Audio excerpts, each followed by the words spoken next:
천지불인과 변리사. 얼마 전 아들이 변리사 시험에 합격했다. 오랫동안의 수건이 이뤄진 셈이다. 인고의 세월을 보내고 엄청난 각고의 노력을 기울이고 수험 준비에 전력을 투구하고 정진했던 결과 얻은 귀중한 성과였다. 지난 주말에 아들이 집에 왔다. 온 가족이 함께 축하 파티를 벌였다. 와인 한 잔 나누는 식사 자리였을 뿐이었지만 감개무량했고 천우신조를 얻은 듯 기쁨 가득했다. 합격 축하금으로 금일봉을 주었다. 아들은 30대 초반의 나이에 어려운 변리사 시험을 합격했다. 2차 시험만 5번을 보았고 1차 시험도 5차례 보았다. 2차 실험은 네 과목에 대해 이틀 동안 시험을 치는 시험이다. A3용지 16장을 2시간 동안 채워야 하고 써내려가야 하는 시험이다. 매년 200명씩을 선발하는 시험이다. 아들은 대학에서 수학을 전공했는데 자연과학에 관한 전공을 한 것도 아니어서 더욱 어려움이 있었다. 민사소송법, 민법, 특허법 등 법률 과목은 접해본 적도 없는 문외한이었다. 2년 전부터는 대학동에 오피스텔을 얻고서 오로지 변리사 시험에 전력을 다했다. 아들은 그렇게 영민한 인재에 들지 못했다. 어린 시절에는 초등학교 시절 전교 부회장을 하기도 하고 제법 똑똑한 축에 들었으나 강남으로 이사해서 보니 평범한 중2쯤의 성적도 어려울 지경이었다.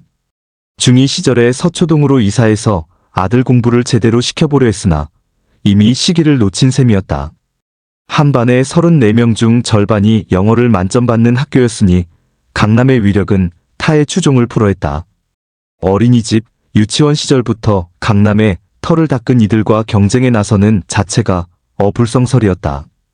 고교를 마치고 대학에 들어갈 때도 지방으로 가야 하는 신세였었다.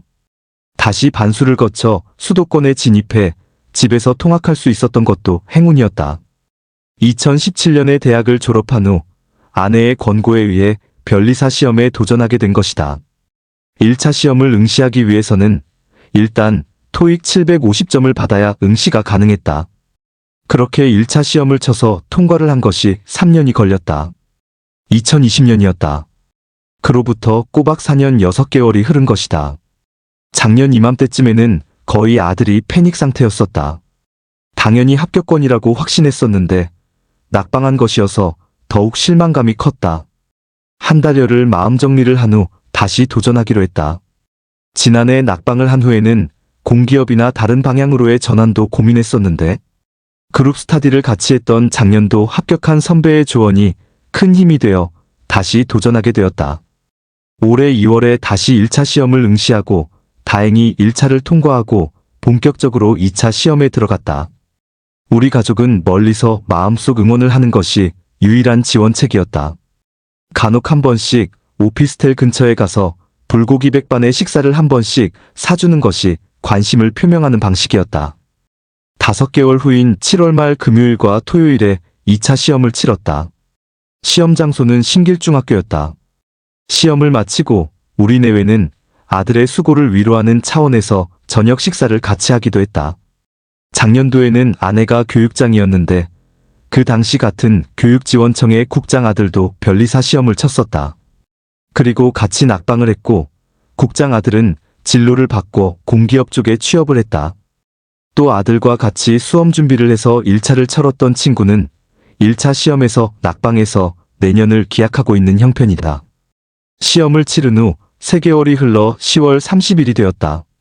맨 먼저 합격 소식을 알게 된 이는 아내였다. 인터넷으로 접속을 해서 합격을 확인한 것이었다. 나는 손자를 어린이집에 등원시키는 와중이어서 정신없었던 시간이었다. 처남에게서 연락이 온 것이다.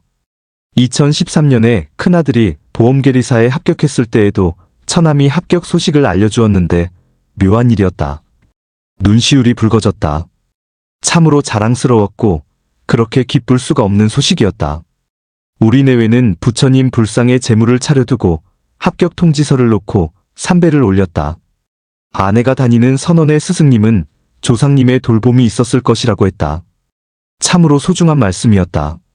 얼마 전 세상을 떠나신 모친의 생각이 났다. 무엇보다 기뻐하시고 축하를 해주셨을 어머니셨다. 부친께 전화를 드렸더니 축하금을 보내셨다. 그리고 그렇게 칭찬을 해주셨다. 감사할 일이었다. 천지불인이라는 말이 있다. 자연은 결코 인하지 않다는 것이다. 인이라는 것은 인간사에 해당되는 것이지. 천지에 속하는 자연에서 인이라는 것을 기대하는 것은 잘못된 것이라는 것이다.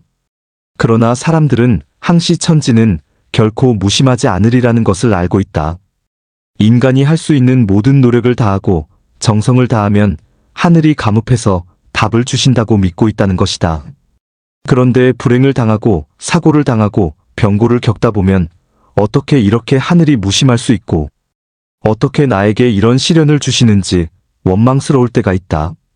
우리가 세상을 살면서 자기 자신에게 문득 던져보는 질문에 나는 불행한가? 또는 나는 왜 불행한가? 라는 질의를 할 때가 있다. 인생살이에서 끊임없이 자문해보면서 자신이 불행하다고 느끼는 부분에 관해 어떻게 평가하고 자신의 현재 상황과 처지를 관조하고 있는가를 충분히 살펴보아야 하리라. 자기 자신은 얼마나 많은 죄업을 지었고 그 죄업이 화가 되어 자신을 불행하게 만들고 인생살이를 고달프게 만드는 것은 아닌지 반추해봐야 할 것이다. 항상 인간사에 감사의 마음을 갖고 자기 자신을 탓하고 모든 현상의 결과에 관해 자신으로 말미암은 부분에 관해 반성하고 참회하며 뉘우쳐야 할 부분이다. 영국의 유명한 저술가 사무엘 스마일스는 자신의 저서 자조론에서 하늘은 스스로 돕는 자를 돕는다라는 유명한 말을 남겼다. 동양식으로 해석하자면 지진 인사 대천명 정도로 해석할 수 있으리라. 스스로 그 어떤 노력도 하지 않은 채 과실과 열매만 얻고 바라고 유종의 미를 거두려 하는 것은 과욕인 셈이다. 아들의 변리사 합격을 축하하며 그의 앞날에 영광이 있길 기원해본다. 사랑하는 어머니 아버지께 부끄러운 20대를 보냈습니다. 아니 20대도 넘어 30대 중반에 이르기까지 내세울 것 없는 자식이었다고 생각합니다. 17.1 7 시험 준비를 시작하면서도 별 생각이 들지 않았습니다. 금방 붙을 수 있다는 자신감이 있어서인지 그 정도 지원은 금방 갚을 수 있을 거라 생각한 것 같습니다. 하지만 오랜 준비를 해가면서 주변을 둘러보면서 아낌없이 지원과 믿음을 받는다는 것이 얼마나 큰 복인지 느꼈습니다. 그렇기에 받은 돈 하나 허투루 쓰지 않고 더 아끼고 더 열심히 준비했던 것 같습니다. 하지만 매년 결과가 좋지 않았습니다. 수험 기간 동안 가장 힘든 부분은 그런 것 같습니다. 자식이 힘들어하는 모습을 바라보는 부모님의 감정은 아직은 가늠할 수도 없지만 부모님이 아무리 티내지 않으려 해도 어렴풋이 지치고 힘든 모습이 보일 때쯤 미안함이 앞섰습니다. 그 원인을 내가 제공할 수밖에 없는 상황이 너무 많이 찾아오고 내 오만함과 능력 부족이라는 걸 깨달을 때마다 한계에 부딪힐 때마다 내가 멍청하다는 걸 증명할 때마다 그 슬픔은 내 혼자가 아닌 부모님과 나누어야 한다는 사실이 너무 미안하고 죄송한 마음에 가장 힘들었던 부분인 것 같습니다. 그런 마음에 더 이상 힘들게 하고 싶지 않아 더 치열하게 나아간 것 같습니다. 그렇기에 제 합격은 부모님과 함께 이뤄낸 것이라 생각합니다. 덕분에 자랑스러운 아들이 될 수 있었습니다. 마지막까지도 수험 생활을 포기할지 고민한 순간까지도 제 결정을 믿어주고 지지해주고 지원해주셔서 감사합니다. 너무나 많은 것들은 받아왔기에 모두를 갚을 수는 없지만 합격의 기쁨을 나누고 부모님의 사랑에 보답하는 아들이 될 수 있도록 하겠습니다. 사랑합니다. 2024.11 30 둘째 아들 EXX